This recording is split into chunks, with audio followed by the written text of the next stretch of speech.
nature has designed such that we are attracted to the different colors in the food and fruits that we eat.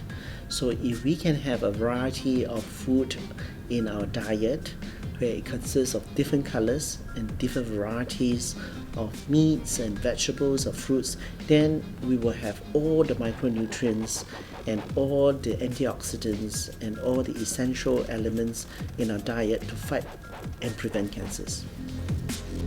Do you have any questions relating to this topic? Visit lifeplus.com and share it with us. We'll get the answers for you from an expert team. LifePlus.